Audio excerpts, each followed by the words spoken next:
Hello, and welcome to the Brave New Weed podcast. And now, here's your host, Joe Dolce. Welcome to the Brave New Weed podcast, high-minded conversations for the post-prohibition generation. I'm Joe Dolce, your host, and joining with me is my co-host and co-producer, Matthew Hendershot. Good morning. Good morning. Happy to be back on the show. Happy to have you, as always. We have a great, really interesting podcast. We're titling it Cannabis for People with Vaginas and for the People Who Love Them.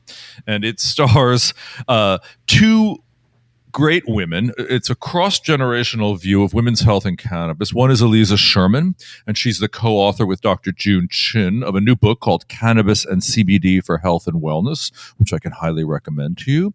And Cyo Nystom, who's the co-founder of Quim, which is a self-care line of cannabis products designed specifically for women. So I'm really happy to have that. But before we begin, Matthew, I want to tell you about our sponsor of this episode, which is the Firefly 2 Plus Vaporizer. I don't know if you've had a chance to try yours yet, have you?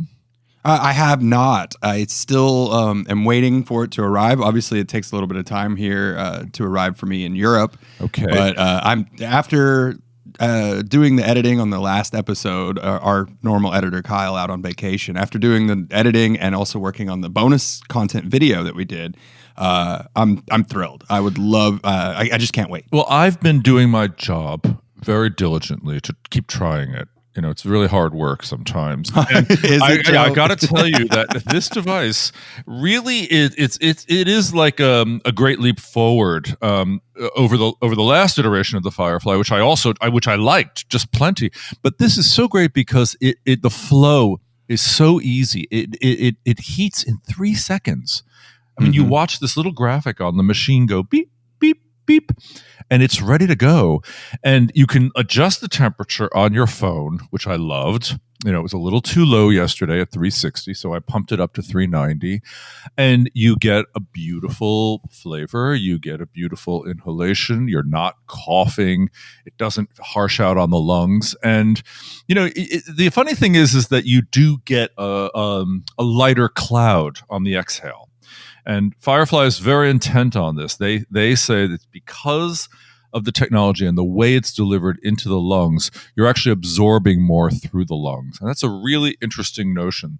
So I've been exploring that a little, Matthew, to see how it works. And I think there's some really interesting some truth to that.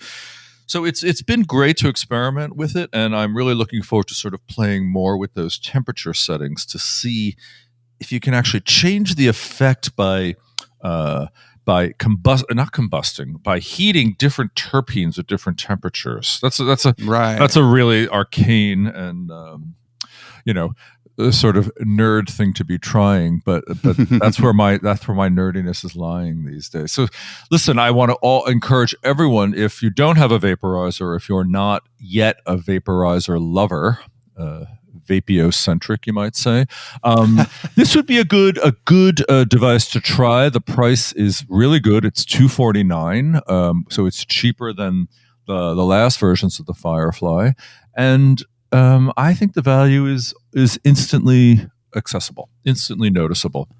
Well, Joe, I also think that our listeners, and I know that we're coming close to the expiration, June 20th. So anybody who gets this via our Patreon who might be interested, I think they can get 20% off the purchase of a single Firefly vaporizer by using the code BRAVE at checkout. That's right. So it's another $50 off. So the thing comes in at I guess, less than $200 if you use that code BRAVE at checkout. You go to thefirefly.com and insert the word BRAVE and see what happens.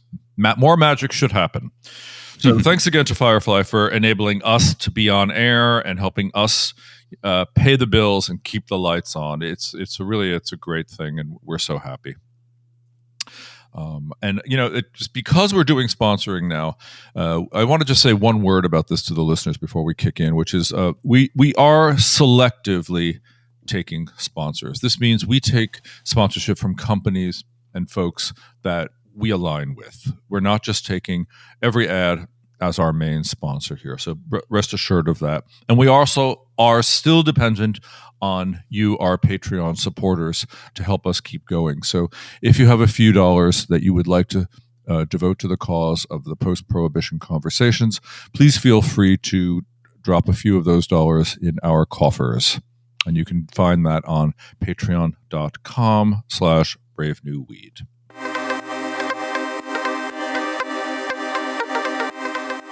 Matthew, let's talk about some of the most interesting news that came in this week. Absolutely. It's been a big week for news. Actually, the past couple weeks have been really stacked full of great news. And I think a great place to start is a big congratulations to the state of Illinois. I think the governor has signed the bill to legalize adult recreational use. They are now the 11th state to legalize recreation. And interestingly, the second state only to do so solely with the legislative process. It did not have to go to a people's referendum for them to get this done. I also like the fact that they have an expungement provision, which means that people who I think just had small convictions for under 30 grams, which is about under an ounce, are automatically expunged. So they're free and clear. And then I think there's another thing. If you had more than 30 grams, you could appeal your conviction, right? Absolutely. Between 30 grams and up to 500 grams, anyone with a prior conviction can petition the government to have that expunged from the record. We're not just talking about sealing criminal records here. We're talking about actual expungement, which is a really great way to go. That really should be the case. The whole thing is ridiculous to begin with. 80 years of absurdity. I also saw that Thailand is doing something really interesting with cannabis. They are. Oh, this is. What are they doing? Go on, tell me about that.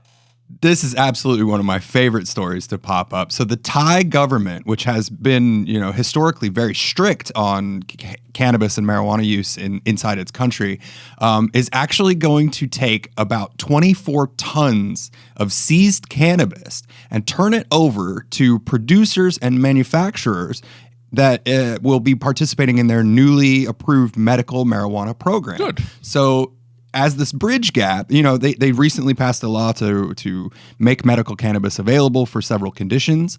And as part of this, it kicked off a lot of new growers that wanted to do that. But of course, growing a plant takes time. And this is a very creative way that the government has found to sort of bridge the gap, as you will, between the time when those crops are ready. Listen, I want to tell you that I'm going to be interviewing a guy who's an American guy, a Canadian guy actually, who's in Thailand now, starting huge grow operations in an effort to spark some economic development among that country's farmers. And he is one of the most interesting guys I've spoken to in a really long time about that topic. So keep listening. It'll come up in a couple of episodes, okay? And I promise you, he is a fantastic guy. My favorite news story of the week, though, came when a bunch of, I think, archaeologists or archaeobotanists. Archaeobotanists. Love that. Sounds like a great job. It sounds fantastic. But they found the oldest burial site, I think, somewhere in the Caucasus, near Kazakhstan or in Kazakhstan, where they found relics of cannabis fires that were used. And what it really shows is just how long this plant has been used by human beings, which I thought was really interesting. Did you read that piece?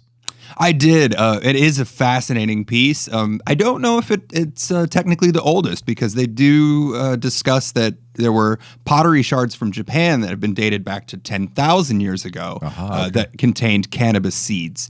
But the difference here is that these uses of cannabis were more for food and oils for cooking and things like that. This particular story was these were burial rites that were using like high potency, high levels of THC cannabis, unique strains to sort of trigger a higher level of consciousness and a communication with the afterlife. Well, that's what I find really interesting. Nobody smoked cannabis until like the 16th century when tobacco was discovered. It was used in sort of closed environments, in tents or in sweat lodges or in small rooms. And what it was thrown onto the fires, and the vapors, people would inhale the vapors, and suddenly they'd be touching God. They'd get a lot closer to God. And that is a really interesting idea, I think, of the way this thing has always been used and why it had so many magical properties. I think one other thing which is interesting is that Kazakhstan is really the birthplace of the plant. People have always said that's where it first appeared on Earth. So those strains must be really old, and because of communism, they weren't widely exported throughout the world. So they are probably really unique and really interesting genetics. So maybe we should be talking to the Kazakhis to have a trip planned there. Yeah, that'd be great. I'd love to give something like that a shot. Yes. And it's just, I guess, a humorous way to put it that it may or may not be the birthplace of cannabis as the plant that we know it, but it does turn out to seem to be the birthplace of hotboxing or clam baking. Okay, great. Hi, listeners. We are always on the lookout for great things to talk about on the Brave New Weed podcast, and we'd love to hear from you.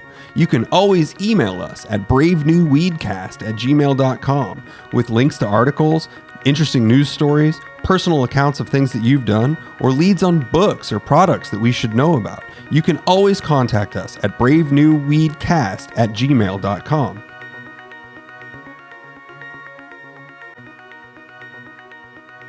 I'm really pleased to introduce our two guests to you this week.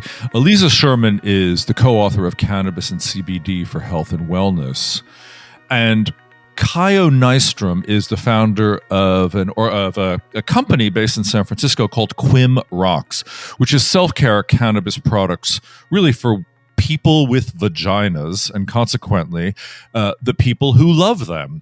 And they come at using cannabis for women's issues in a very interesting way. This is a topic that hasn't been broadly discussed. I think we all know that these products can be used for pleasure, but we're not quite aware of how they can be used to fight inflammation, how they can be used to decrease the pain that a lot of women face after certain sex, and also to reduce certain issues, which I love that Cyo calls the puffy taco issues.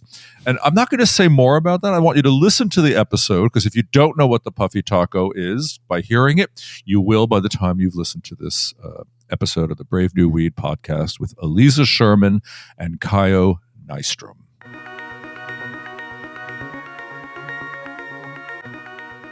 Very good. We're recording. I'm here with Cyo Nystom, the CEO and co-founder of Quim, and Aliza Sherman, the author of, tell us the title of your book, Aliza? Cannabis and CBD for Health and Wellness. And you are also the founder of Ellementa? Co-founder and CEO of Ellementa. Which is It's a global women's health company focused on cannabis and CBD. This is fantastic. I'm so glad you're both here to join me. We're going to talk about women's issues. This issue of the podcast was prompted by an event I went to in San Francisco where Cyo was one of the panelists. It was about women's health, women's eroticism, I believe, and the use of CBD and cannabinoids. And Cyo had some really interesting things to talk about. And I was amazed, Cyo, at how many people were in the audience and how many questions there really were about women's health and cannabinoids. Were you surprised to hear those questions? You know, I was not surprised to hear those questions. I was really excited. And, you know, having been doing this for the past few years, we see that people have a ton of questions around this. And maybe, you know, I don't want to say for the first time that people are talking about, you know, feminine sexual wellness or vaginal sexual wellness. But I think that we are doing it in a way that promotes pleasure-based conversation, consent-based conversation, and we're really trying to take shame out of the dialogue, which is, Let's talk about that a little, Aliza. Yeah. We were talking about shame and stigma just before we started recording. Oh, Tell us your thoughts here. Well, I want to ask a quick question. What was the average age of the women in the audience? Or was it men and women? And then what was about the average age? Joe, I'll let you, I mean, you know, I was speaking, so the audience looked, you know, tilted towards male, although I do not want to presume to identify other people, but male presenting people. There, I would say maybe 30% feminine presenting people, and questions were coming from both men and women in the audience. But Joe, maybe sort of roughly I don't know. what the age. I couldn't tell you. I would say maybe 35 plus. Okay. Ouch, that hurt. I think it was older than 35, certainly. Okay. It's very interesting because when we have our sort of female predominant events around sexual wellness, we find a very mixed thing. A lot of it depends on age in terms of how open they are and how willing they are to even show up.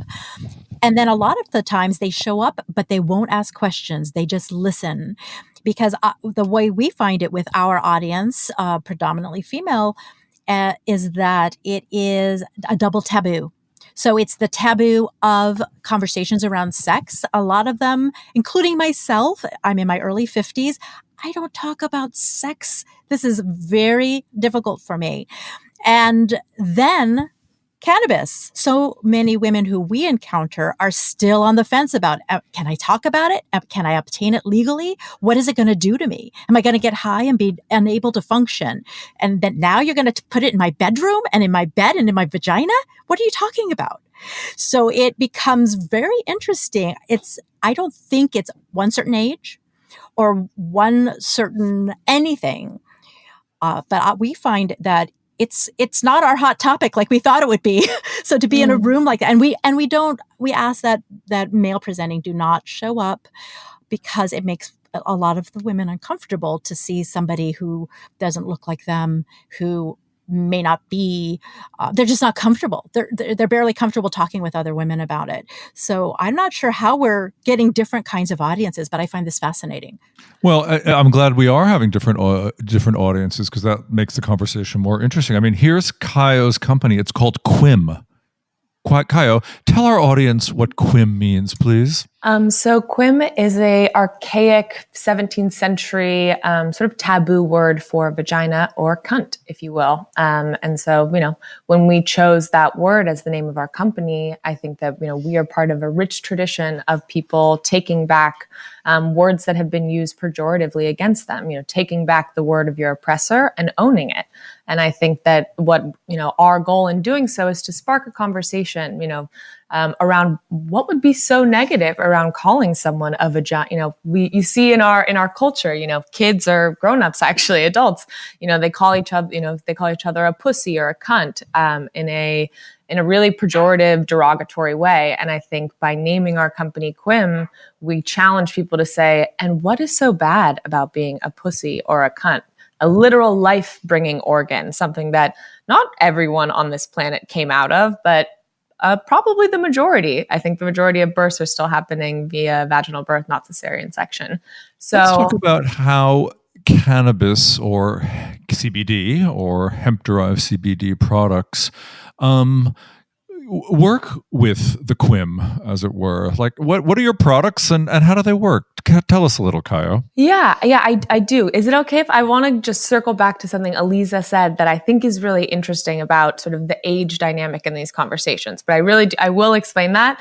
Yes. But I do something that, maybe Aliza, you have had experience with or at Ellementa engaged in these conversations, but something that I find time and time again is even though I do notice that particularly, women who are older might be a little less comfortable talking about this, you don't have to explain these issues. If you have pushed a baby out of your vagina, you fundamentally understand vaginal health issues. You understand vaginal dryness or pain with penetration or the importance of recovery after having a vaginal birth.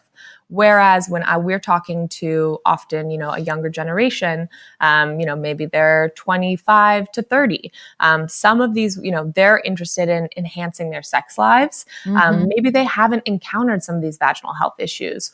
Or, what we're also realizing is the baseline of sexual education in this country is so gosh darn low. It's horrible. Unbelievable. We go to these, I go and present, we do demos and I'm explaining the difference between our THC products. One is compatible with latex condoms because it's a water base. The other one is an oil base, which means it's not compatible with latex condoms. And, I have women asking me and they're like, oh, is it because of the cannabis? That's why it's not latex compatible. And I have to say, no. They both have cannabis in them. One of them is an MCT oil base, a liquid coconut oil. That's not compatible with condoms. And they're like, wait, but coconut oil is compatible with condoms? And you're like, no, darling. No, it is not. And, when you look at what's happening in Alabama and Georgia, I think it's really important that we start, that baseline education has to be a lot higher.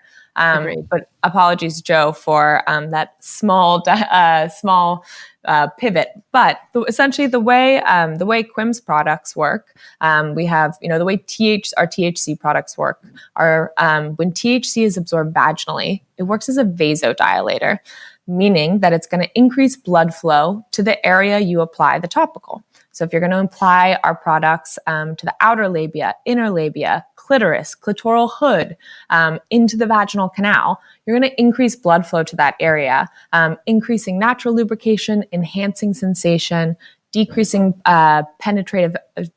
decreasing pain with penetration, but it's going to be a topical effect. Now, that is actually very similar to the way Viagra or Cialis works for people with penises. And, I think that's pretty revolutionary when we share it with people. We're not Quim is not the first person to do this. The first people to do this were doing it about 5,000 years ago. And this is not new medicine. We also use other ingredients that I had, not discovered, but that I had been using in my own vaginal health products since I was about 23. I'm really susceptible to UTIs and yeast infections, and I carried a lot of shame with that because you don't really talk about it. There's a lot of stigma about it being dirty.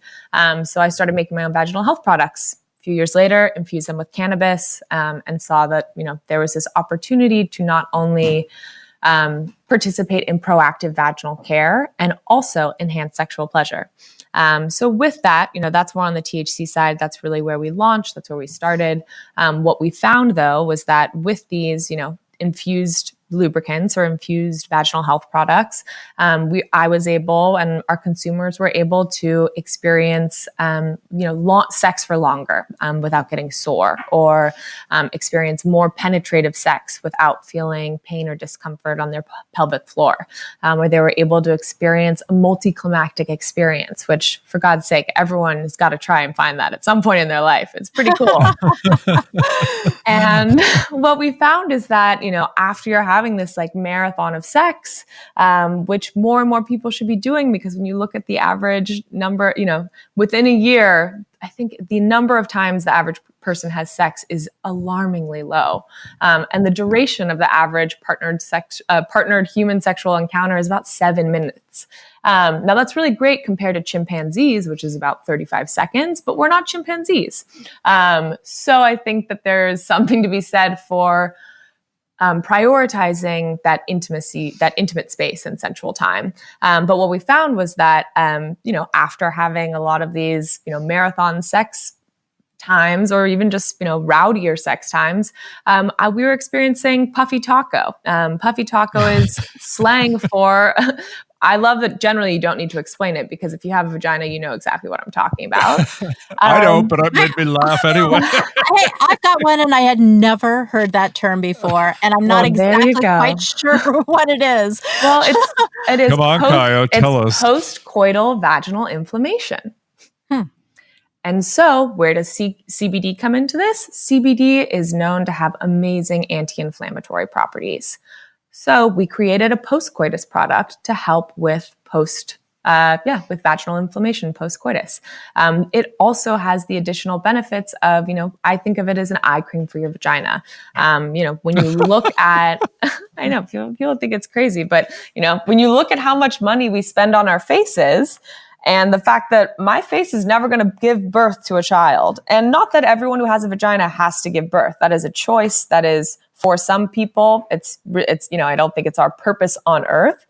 But considering the fact that I personally hope to use my vagina, my uterus, my whole reproductive system to produce life at some point, I would like to treat that organ and that part of my body with the same amount of care that I treat my face, that I treat the rest of my body. And I think historically, at least in the United States, the FDA does not require tampon companies to list all of the ingredients in tampons. It means a lot of tampons are made with bleach cotton. They also don't require condom companies to list all of the ingredients in condoms. And so I think it's really important for us now as women or people with vaginas, as reproductive health is more and more threatened, that we take some of this back into our own hands and we start sustainably caring for ourselves in the ways that, our administration isn't going to. And I want to bring this kind of back then to cannabis and CBD specifically. And I think that a lot of consumers don't understand how the cannabis plant interacts with their bodies, much less our sexual organs. So when you think of cannabis or CBD, and people also do not realize that CBD is a chemical compound found in the cannabis plant, but the only compound that is legal currently is coming from the industrial hemp plant, which is sort of a weaker version of the cannabis plant with low to no THC. So people don't even know where this stuff is coming from. But the way it interacts with our bodies is that we're not, by using cannabis or by ingesting cannabis or CBD, we're not just nourishing one certain part of our body, we're nourishing the endocannabinoid system, which is an entire system within our bodies that we never learned about in 5th grade science class. But this system exists over our organs, our nervous system. It helps us with the reproduction. It helps us with how we process food, how we process chemicals that are coming at us every day in the environment, how our brains work and function. And Aliza, when you say help, when you say it helps us with our reproductive system, it helps us with our brain functioning, just, as someone who I firmly believe in the medicinal properties of the plant, and I'm also wary of it being treated as a cure-all. Would you be able to share a little bit, when you say help, what do you mean by that? Well, the cannabinoids in the cannabis plant interact with receptors in the endocannabinoid system within our bodies. Also, humans, mammals, not just humans, but mammals produce a natural cannabinoid-like system and chemical compounds within our own bodies. But the cannabis plant, has so many of these. And this is why I always say, and this is a generational thing, it sounds to me when I hear people talk about how cannabis does so many things. It's like the Ginsu knife. It slices, it dices, it makes julienne fries. I don't even know if Joe knows that reference. It sounds like as a person without a vagina, I do understand that reference. Thank you very much. Okay. I was talking about the gray hairs. So it is not the cure-all, but the cannabis plant happens to be incredibly rich in these cannabinoids that interact with, some of them bind to or modulate these receptors in our immune system, in our nervous system, and our other internal organs and systems. So by helping, it's actually helping to modulate. So a lot of us have disease. A lot of us have pain from things that are out of balance, out of whack internally. And the cannabis plant and the cannabinoids within it can help modulate that, can help reduce inflammation, can help reduce anxiety, because that's a nervous system response. And when we're talking about a topical application like you're talking about, we also have these receptors in our skin, in our dermis. And so some of these products, some of these chemical compounds within the products, like CBD, can affect those receptors. So CBD, it doesn't actually bind to receptors. THC binds to receptors, and that's why it gets us high, because it affects the receptors in our brain. But CBD, when you're applying it vaginally, it does affect those receptors that might be reacting to pain, for example. So I'm very interested in the pain aspect. I haven't even thought of looking at cannabis or CBD for the pleasure aspect because I can't even get past the pain. So when we're talking about all of this, I take it very personally, but it's very hard for me. I think I'm blushing right now to actually say this is one of the things that I'm experiencing. I am fully menopausal, and the pain is from the moment what I describe it as a bunch of tiny little elves with sharp knives just stabbing my vagina inside the canal. So all of it is pain. Oh my God. Joe's like, I am so glad I don't have to go through that. Well, I've never had that experience. I have to say, as a man, we don't have that problem. And so to both of you, does oil that contains cannabinoids, be it CBD or THC, actually ameliorate those pains?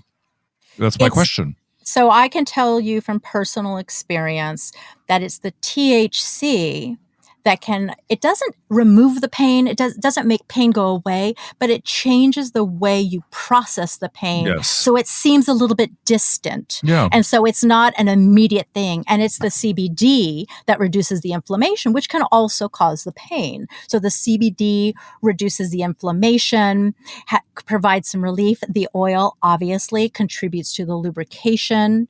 And then the THC kind of removes, and not the THC that you smoke or you ingest. It's the topical application, but it distances that pain so that you don't immediately want to scream bloody murder. And that's the way cannabinoids work against pain in general. So when you're using, say, THC vaginally, are you getting high? Is there psychoactivity going into the bloodstream through the vaginal tissue? There's not.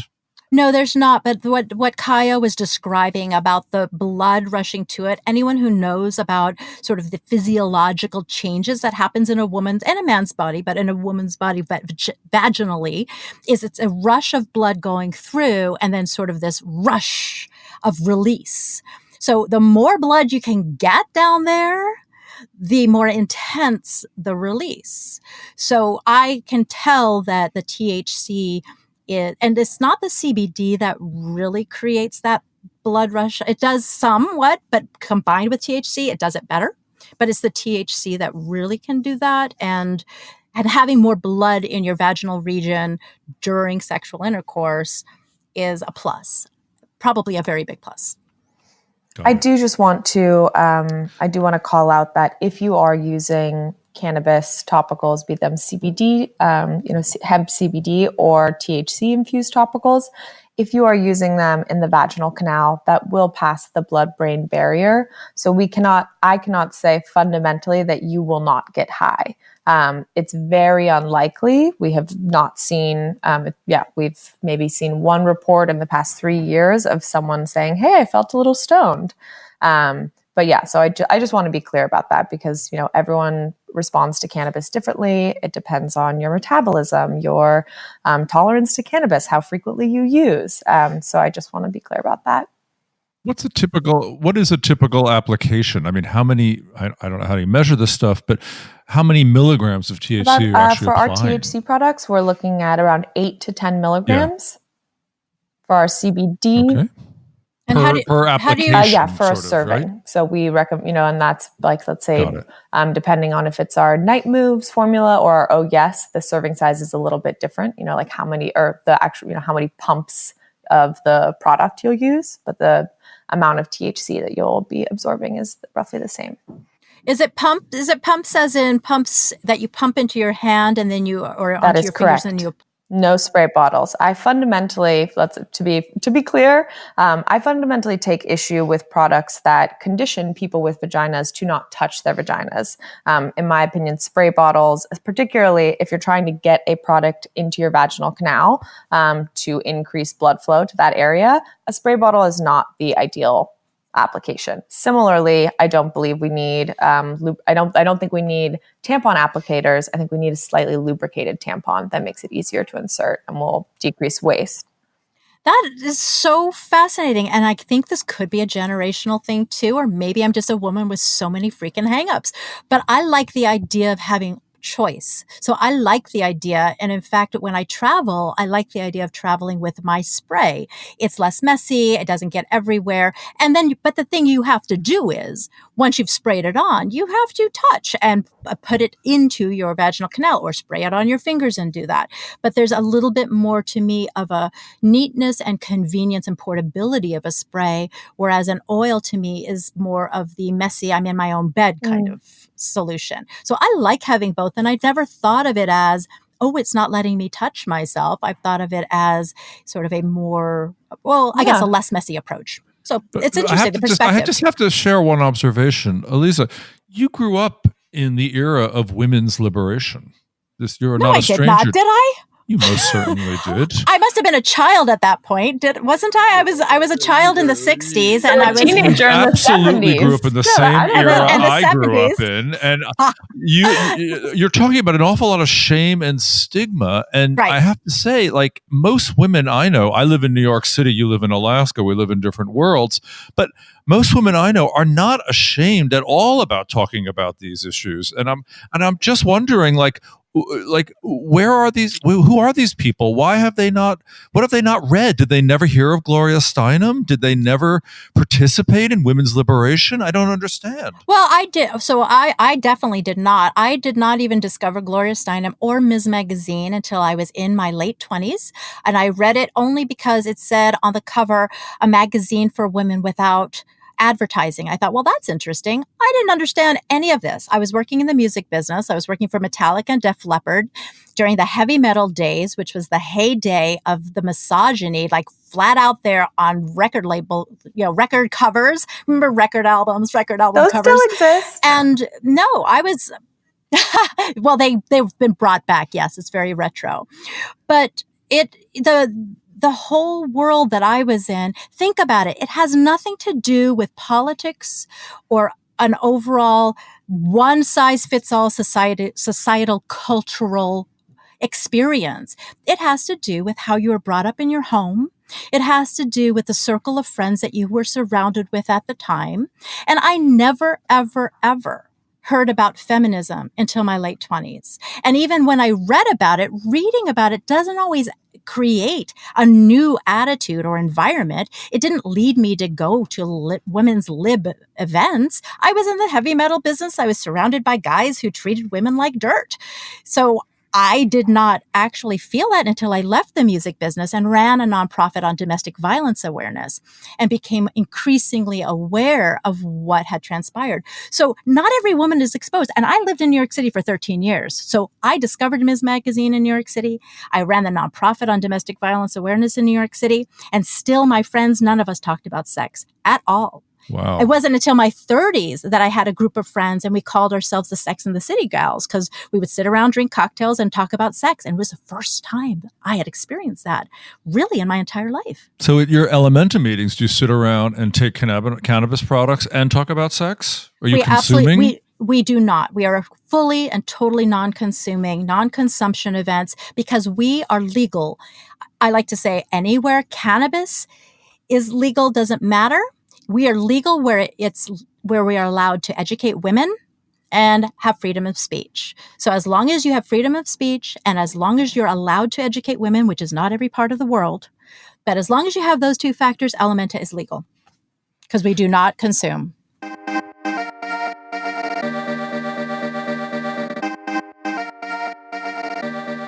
Cyo, I want to ask you, how's your company doing? Are you going gangbusters? Are you selling a lot of these products? Are you selling a little bit of these products? How do you describe your rate of growth? Yeah, I mean, we're definitely selling a fair amount of these products. I think launching a CBD line has opened up a huge amount of doors for us. I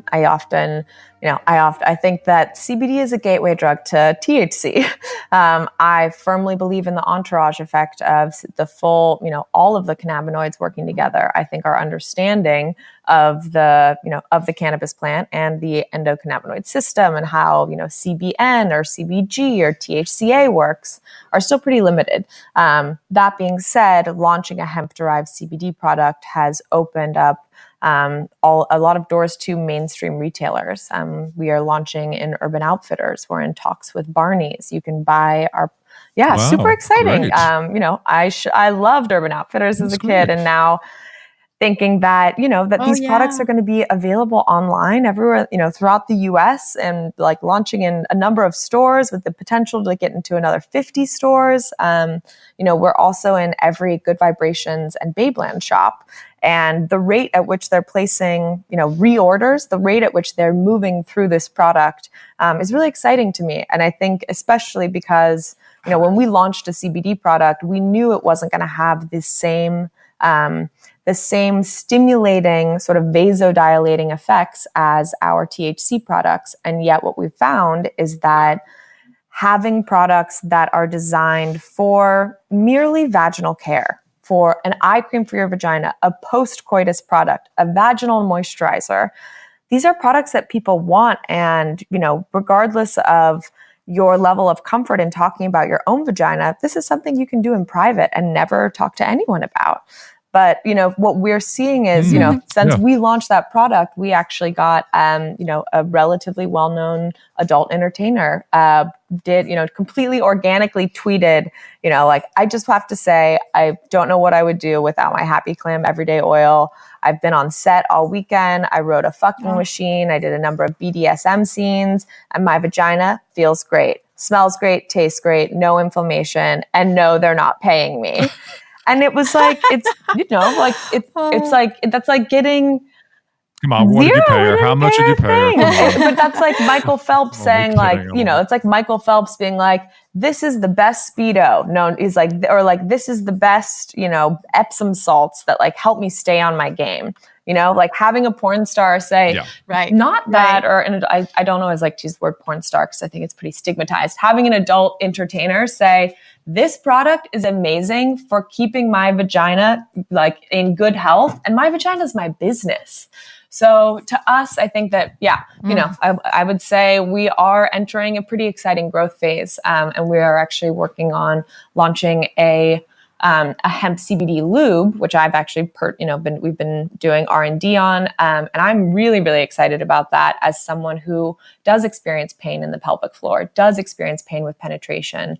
I found that, that's going to be incredibly helpful for people who are recovering from a vaginal birth, maybe have experienced sexual trauma, maybe they have vaginismus, maybe have vaginitis. These conditions that, over 300 million, there are over 3 million cases of these in the US a year. So let's say there's about 150 million women in the United States. So we're looking at, 2% of women are getting at least, one of these. There's probably like 4 vaginal health conditions that about 3 million people a year get. And so you're looking at 2% of people with vaginas are getting each one of these every year. That's a lot of people. And a lot of these are underreported. So yeah, one of the things I wanted to comment on before I forget, because I'm menopausal, is that you were saying, Cyo, that CBD is a gateway drug to THC. And I think that is a very interesting take, but I wouldn't really agree with that. I think what we all could agree in, CBD is a more accessible, less stigmatized, more readily available, and probably more rapidly mainstreaming product or chemical compound than a THC or a cannabis product. But to say that it's a gateway to, and we do as marketers talk about CBD can be an entree to learning more about cannabis and THC, but so many people are going to benefit from CBD and never ever move to cannabis and never ever. Well, let's be clear that CBD is part of cannabis. I think that there's a very dangerous, I recently read an article about in Mary Claire, written by Amber Center, who's a pretty, a community leader, a woman of color, a queer woman of color who is, so she wrote a pretty amazing article on Mary Claire that was, it was all about acknowledging that there is a level of privilege that comes with saying the division between CBD and THC, and saying like, oh, well, I don't participate in cannabis, but I do take CBD. Well, it's not about cannabis versus CBD. It is, and again, I was saying before that CBD, people don't even, well, actually, I think I said it on the interview prior to this podcast. People don't actually realize that CBD is either from industrial hemp, which is the product we're readily able to get, which is essentially a variation of the cannabis sativa plant. They don't understand the difference between CBD derived from the cannabis sativa plant that also brings us the THC products.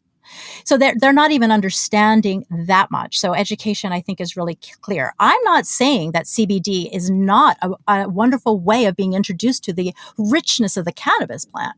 I'm saying that people who can benefit from and utilize CBD won't necessarily move to THC. No, I'm aligned with you on that. But so, yeah. So I think that's a really important distinction, is to understand that so many more people will end up benefiting from CBD, particularly the legally available CBD now.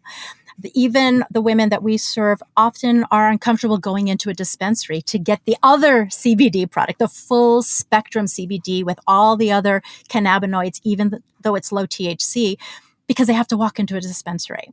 So it's important to make these distinctions. It's important for all of us. And I know, Cyo, you do this all the time, educating people about the fundamental science and botany of the plant itself in a way that's accessible and not like fifth grade science. and then help all people understand what is it that you're pulling off the shelf and how do you read the label, which leads me to my one other point, which is so essential. When people are making these CBD products, they're adding other things to it to help enhance the effectiveness. So, for example, a CBD pain cream might have arnica added to it. A CBD sexual wellness product might have... Well, that's my question, Cyo. What does it have added to it? It has Damiana is a ancient aphrodisiac who's, it's been used since Mayan times. You can buy it over the counter as a sexual enhancement sort of supplement all throughout the EU, and you can find it in some topical products as well. It's been shown to help increase the frequency of orgasms, help improve vaginal elasticity, and help with vaginal dryness. We also include Anything else in some of our products, not all of them. Once again, you'll have to read the ingredients on each of them. On some of our products, we include a low dose of tea tree, very, very low dose. We formulate all of our products with a PhD formulation scientist to make sure they're safe for the areas of the body they will be used. Tea tree was the first ingredient I actually started using in making my own vaginal health products, because it was the only thing that helped me keep sort of break the cycle of UTI yeast infection. It's an antifungal, antibacterial that also has a cooling sensation, which particularly if you have puffy taco or vaginal inflammation after sex, that cooling sensation can be really, really soothing. We also include in our CBD product, we include apricot kernel oil, which is high in alpha lipoic acid, which is shown to help skin cells regenerate faster. I think what's interesting, though, and this is what I experienced, I took a women's internal ingestible oral spray sexual wellness product, and some of the additives, which were these herbal, sort of ancient herbal remedies that are so good for a woman's sexual health, are not necessarily good for a menopausal woman. And what happened was they sent me into my menopausal symptoms again, which I hadn't had experienced for a year. So what's very important for us to think about and talk about is the difference between a 20 or a 30 or a 40-something woman who is still menstruating. And her chemical makeup internally is very different from a woman who no longer has estrogen and is not taking any estrogen supplements as well. So a product that could be very, very good for a young woman could potentially exacerbate menopausal or perimenopausal symptoms in an older woman. And when I called the scientists, like literally got them on the phone who formulated, I said, "Did you test this out on older menopausal women?" And they said, "Well, no, why should we?" And it was a really aha moment for me that we can do really, really good things in the cannabis industry because it is so nascent, that we could truly serve the spectrum of people with vaginas, but who have different chemical Absolutely. makeups simply because of age. Yeah, I mean, when we were developing our CBD product, there were ingredients like marshmallow root or yarrow extract that we avoided because depending on if you are someone who is trying to get pregnant or trying to get pregnant as opposed to trying to not get pregnant, as opposed to maybe you're a trans man who has a vagina but is on testosterone and also going through some of the early side effects of menopause, which is actually, something they don't tell you that is talk about something that's not in our sex education. If you're going through a gender transition and hormonally, you will experience a lot of the side effects of menopause. So imagine being a 22-year-old trans man embarking upon this journey, and suddenly, not only you're experiencing a lot of different bodily shifts, a lot of different hormonal shifts, your clitoris is going to, probably greatly increase in size. And yet vaginal dryness is something you're going to be dealing with at a rate that is probably really unfamiliar to you and up until that point. So we're definitely, we do look at the ingredients that are in these products and, hopefully with, time and resources and more education within the market, we will be able to launch products that say, hey, this is our CBD infused lubricant that is amazing for if you're trying to get pregnant. This is a product that is really great for perimenopausal people or trans men. So I think that we're still early on, but I'm excited. It's so amazing. I think we need to find moments. I'm sure this week has been hard for a lot of, it's been hard for a lot of women in my life. I think everyone knows someone, if not many, many someones who have had an abortion. That is a fundamental human right to be able to choose whether or not to take a pregnancy full term. Seeing that you can now, I think it's in Alabama, a doctor will now risk 19 years in prison for performing an abortion. Sadly, do you know how much time you'll get for raping an unconscious woman in Alabama? You get about 6 months. So we have just communicated to to this great nation that it is actually more, that we have put more value. We value rapists more than we value people who are willing to protect a woman's right to choose or a person's right to choose. Not everyone who can get pregnant identifies as a woman. And I think that there is, and maybe this is generational, but I think that the dialogue and the conversation around feminism, around women's rights needs to expand to non-binary people, to people who have vaginas who don't identify as women. I think that there is... Yep. And, I think that that's one of my favorite things about working with younger people, particularly like college-aged sex educators. It's so easy for them to understand non-binary language or gender fluidity. And whereas when I talked to my mom about this kind of stuff, who was a pretty legendary feminist and really progressive, and she really struggles with pronouns and trans and how she's like, but how does that work? And I think it is a generational thing. And I think there is a shift. And it gives me so much hope when I work with young people because it's so much easier for them to wrap their heads around that it just gives me a lot of hope for the future. And a time where there's not a lot, it can be hard to feel hopeful. Yeah. And as a woman in my 50s who is a late mom, and so I have a teenage son, a preteen daughter. I also have a 2-year-old. It is amazing and different and challenging not for me to understand and appreciate, because I've always just seen humans and I love that. And so, but you're right. There's a fluidity about younger people's acceptance of that fluidity. They're in that flow and they don't peg people. And that to me is exciting and interesting. And I'm working so hard to make sure that I open up my language. And even as a business owner in cannabis, and we target a certain demographic. I'm a marketer. I think demographic. I think female. The reason I think female, I think mother. And then again, we can expand the definition of mother. But I think of how do we present, and when we're in a room with diversity, but we have to also be sensitive to Lots of people do not speak this language. Lots of people do not have this openness. Lots of people will not go with this flow. So how can we address these different people and then bring everyone together? Well, that is such a challenge. It's definitely a challenge, but I think it's really important to push the narrative forward, even if people aren't ready.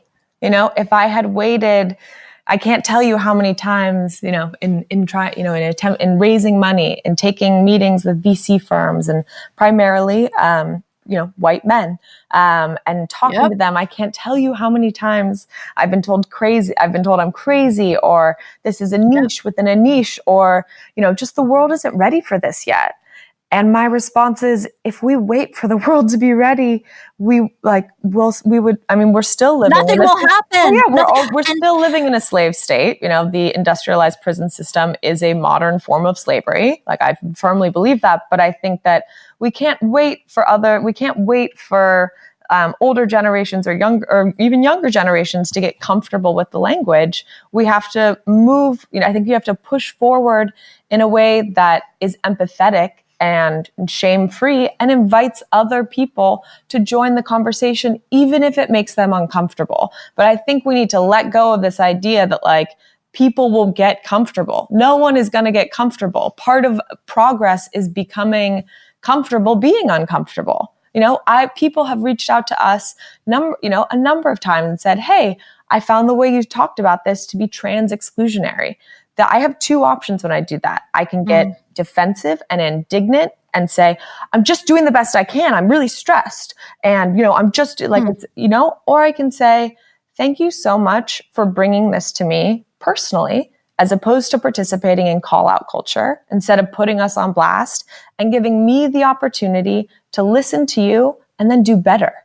When I'm approached in that similar kind of way, I look forward to the education. I ask immediately, what would feel right? What is better, and how do we improve? But I have a question for you, because you've experienced both. You were at this amazing event that Joe was at, where it was a very varied gender presenting audience. And then you've experienced a similar conversation at an Ellementa gathering, which is a female predominantly presenting audience. Did you notice or feel any differences? Was there any pluses or minuses? Was it exactly the same for you as a speaker to an audience? Was there a different energy? Can you make any distinctions there? Yeah, I think for me, I really enjoy speaking to a mixed gendered audience, because it gives me a lot of hope. Because I see how many people who don't have vaginas care so deeply about this and are interested in learning more. And it is deeply, it's deeply inspiring. We presented at ArcView, which is one of the larger investor networks in cannabis. And we actually won the summer pitch competition last year. And to me, that is I would say at least 85% male audience. Sure. And those, we won based off of audience participation scores. And to me, when I got to go up and accept this very phallic award, I got to go up and accept it, and they were like, say something. I was like, oh my God, wow. I say things all the time, but what I really had to say was, this gives me so much hope for the future, because if I can come into a room that is predominantly male and have men get excited about it, and not just in a way, and I don't think it's just because men were hearing me talk about it and saying, "Oh, this is I'm going to get laid more." I think they thought about, or maybe some of them did, and that's also of course. That's fine. Everyone should be getting laid more, consensually and with pleasure. But generally as humans, I think less pharmaceuticals, more sex would do us all a lot of good. On that note, I want to come in and I want to thank you both. Let's leave on a hopeful note of more sex and fewer pharmaceuticals. I want to thank you. That note. Listen, I want to thank you both for having this open conversation. I was happy to be a fly on the wall. I always enjoy learning more about vaginas, and I just really thank you for just being so open about it and speaking so honestly. I really appreciate your time, both of you, Cyo and Aliza. Thanks so much for joining us today. Thanks, Joe. Thank you. Thank you. Listeners, I want to personally thank you all. The Brave New Weed podcast is now bigger and more popular and more widely consumed than ever before. And that's because of all of you. But we don't want to stall out now, and we want to continue to grow. So we have one simple ask. If you love the show, share it with one other person who you may know, who may benefit, or has a curiosity and just wants to learn more. Your act of sharing with just one person can help us continue to grow, and by that growth, continue to bring you all of the best news, commentary, interviews, features, and more right here on the Brave New Weed podcast.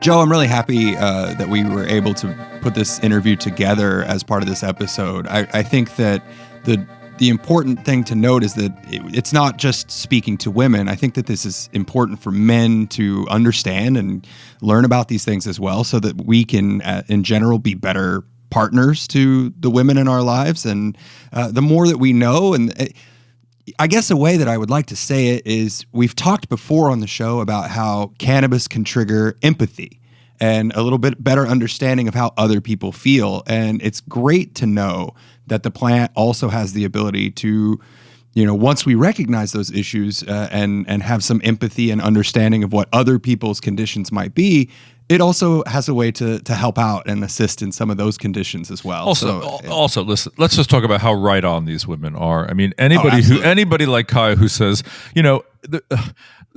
I think of my CBD as an eye cream for your vagina. My face is never going to give birth to a child. I mean, it's just so spot on, right? Yeah. I just love them so much, and I'm so glad they came on to talk to us, and I'm glad you found it of interest as well.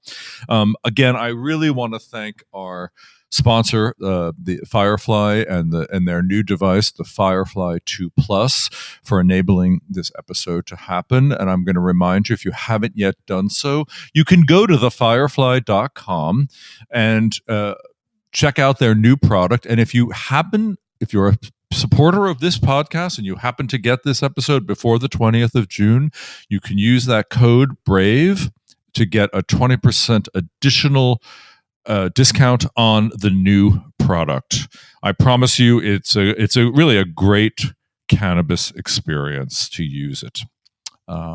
Thanks for joining us. I want to also tell you to please do not fail to listen to our next episode. Is so shocking and fantastic.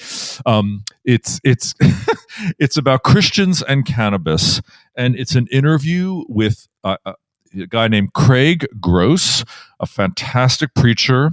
And we're going to call this episode "The Preacher Gone to Pot," because there are not many Christians who are pro-cannabis, and Craig Gross is really stepping out there on the line. You've never heard anybody talk about Christianity like Craig, and I highly, highly, highly recommend you tune in. Check it out. Also, listeners, you might want to keep your eyes peeled on our Patreon page over at patreon.com/bravenewweed, because on Monday, the 24th of June, we're going to publish basically what is a response to a listener question from our prior guest, Siki Ballard, the CEO of Good Tree Capital. He's written a nice response for us about what he calls the cannabis bubble and why you might want to be careful with investing in large cap cannabis stocks. So visit our Patreon and keep an eye out for that. Everybody, thank you for tuning in. We look forward to your continued support, and please come back and keep listening and share us widely. Thanks for listening to the Brave New Weed podcast. This episode and all future episodes are made possible by amazing listeners like yourself. If you like what you've heard, we encourage you to show your support by giving $1 a month for special access and rewards on patreon.com/bravenewweed. You can also follow us on Twitter and Instagram via @BraveNewWeed. Find us on Facebook at facebook.com/bravenewweed.